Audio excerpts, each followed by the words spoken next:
Hello chers élèves, nous voyons dans cette petite vidéo ce qu'est un cône de révolution et puis on va parler aussi de son volume. Alors un cône de révolution, c'est un solide qui est obtenu, et vous avez la définition ici, en faisant tourner un triangle rectangle autour d'un des côtés de son angle droit. Il est donc constitué de sa base, qui est un disque, et d'une surface latérale. Donc quand on parle de cône, ça fait penser un peu au cône de glace. C'est exactement ça. C'est ça, ça va être ça un cône. Alors comment on l'obtient? Vous voyez le triangle rectangle ici, SOB, dans l'exemple. Imaginez que ce triangle rectangle, vous le faites tourner très très vite. Voilà, autour de SO. Vous le faites tourner très très très très vite. Qu'est-ce que vous obtenez? Vous obtenez le cône. L'image qui va apparaître, ce sera l'image du cône.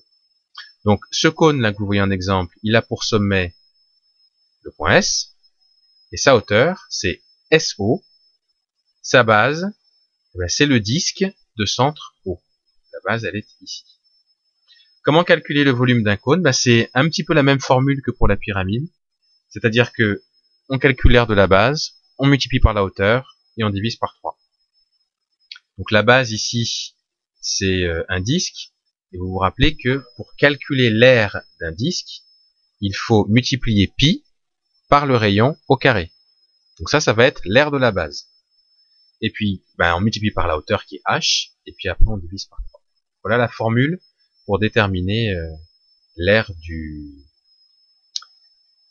le volume du cône de révolution.